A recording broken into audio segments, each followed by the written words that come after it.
Ang ating proyekto na water system project is funded by the Office of the Chief Minister sa BARMM, and we enter into a memorandum of agreement. The water system project is intentionally na implement sa outside main affected area ng Ground Zero. Isa yan sa mga initiatives ng ating provincial government na hiningi ng ating mahal na gobernador sa OCM BARMM. So actually we have 3 locations. First one is yung ating MSU area composed of 7 barangays, and we also have this dyan sa Pulagudua Kaagama composed of 18 barangays.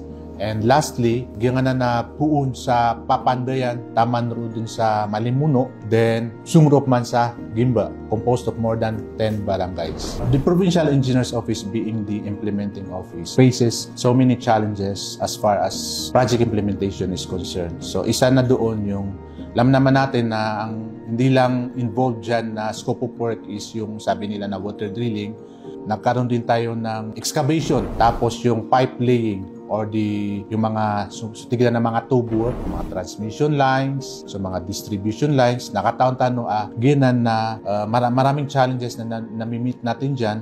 Kasi minsan, adin na mga areas, adi pagyug. So, sagad yan, awalay. Isaw pa na, kukonsider tano, so mga track up sagad, adi tantos kanyan pagkakos sa mala traffic. So, isa yun sa mga delays. Then, isa din sa naging delay, when we have the water drilling, sa kumapasad sa nga na Tloa area, na we coordinated the Marawi City Water District, kasi sila yung magiging end user dito, sila yung magmamanage as to the operation of this water system. Sa ko ilay ni so yung utami pasadtan wa drilling, ini-drill lagi yung utami kataban na supplier kasi itong project na to is dumaan sa public bidding na isa ko ilay ni ran na nagkaroon ng testing kasi may mga testing yan upang makapaka-sustain sa ngaya number of households ang bagal sa ngaya project. For example, sa MSU na we have more than 5,000 households sa season. So kagyo testing na Marawi City Water District, may layran it's not enough para makater yan agi yung utuwa number of households. So that's why we come up with rehab or redrilling sa Gyongutwa area si isan sa MSU. And alhamdulillah, imanto na miya pasad na Gyongutwa kaya paka redrill tano. As I've said, alhamdulillah yung sa MSU area, actually na aya kakakalutan tanusan na 2 area na we have 3 reservoir or Gyongutwa na tangke.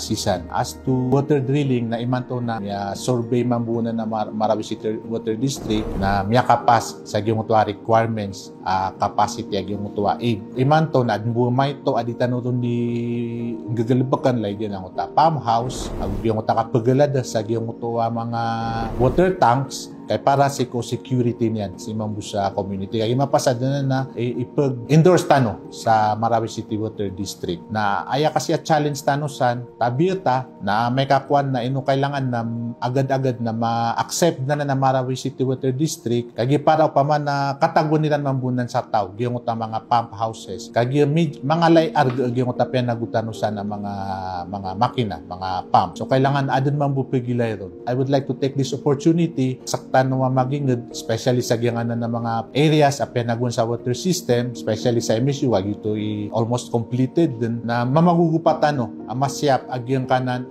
tiagutanusan na projects kak nabalang-alang or hindi maliit na pondo, kinuantan tiagutanusan, mamagugupatan masyap. Alhamdulillah ka, so mga barangay chairman na very cooperative naman. Pero di magagawa isa barangay LGU pamakas kanyang bishop sa mutuwa project and ibigay tanusan. Makapantag man sa giyangan na natamparon sa Pulagudua Kaagama, agusi isa giyangan na naso kabasa ko Papandayan taman sa Malimuno tapos sa Gimba area. Lukman tumilang spec so miya kontaktan pag-drill. Within the week na sirado man, move in sirado para itan ma-redrill. Accordingly, kabasa agyong tuwa miya kontaktan pag-redrill na it will take more or less 1 month para tumapasad sa kanya. Then mapasad man ito, na magkaroon naman tayo ng testing together with Marawi City Water District kung miyakapas man ito ko required output sa giyong utwa pakai. So kabasa ko kag aya end user sa giyong water district na imugitan mo na sa Marawi City Water District. So aya butaman yan na punsang utwa kaya plalapak sa utwa mga tubo sa utwa kaya kalot tapos taman sa giyong utwa tugon sa utwa metros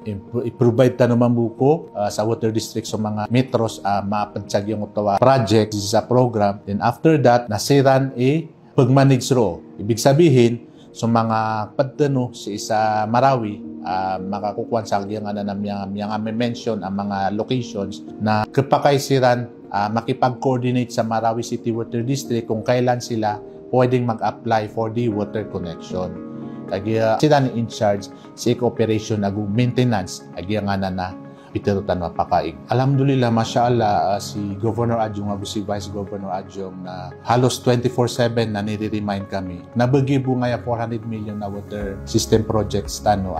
Kailangan na sa mga projects tano na as much as possible natatapos siya. Si Eco time binibigay. So kanuron mga bangsamis isara na nasasarit kuno langon no pa mga projects sa ipsina yung sa provincial government na sutigiran deab tano ipag-implement ghost project paman na langon na projects ke bid out tano langon na sa kanyan ke implement aya bu kwanta no pag-avoid tano sana na yung disinformation yung mga barat na bunap kilay tano sa isa mga social media page ipag-post na pagilay tano doon o paman na pag-validate ng tano sa mga kilay tano hindi agad-agad na piniwala tano agyo paman na aya pinakamala kwanta no na ikalak tano so tuhan arabong alamin.